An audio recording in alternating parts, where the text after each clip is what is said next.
ওই সুপর্ণখা, ওই সুপর্ণখা হ্যাঁ কোথায় গেছিলে গো?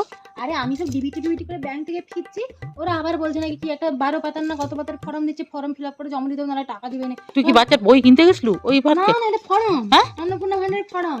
আবার এই যে যারা অনেকে কার কার থাকলে কার মানে তো অনেকে বুঝে না, ওই জন্য এখানে গাড়ির ছবি দিয়েছি, যাদের ঘরে গাড়ি থাকবে তাদের দিবে না। এবার তোমরা তো জানো, বলো আমার বাপ তো খেটে খাওয়া মানুষ, তো গাড়ি মানে ভাড়ায় খাটায় তো। খাটাইতে বলো।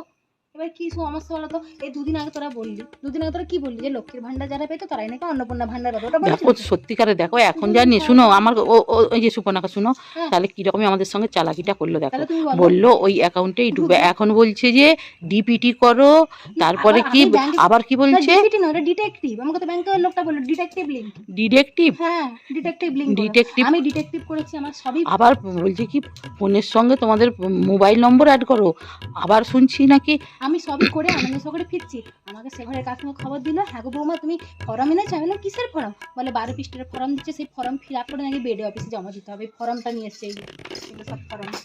কত কিছু লেখা আছে। এখন আমি কিছু বুঝতে হ্যাঁ গো পারছি কি না। 12 পাতার ফর্ম শুনতে পাচ্ছিলাম তো। 12 পাতা।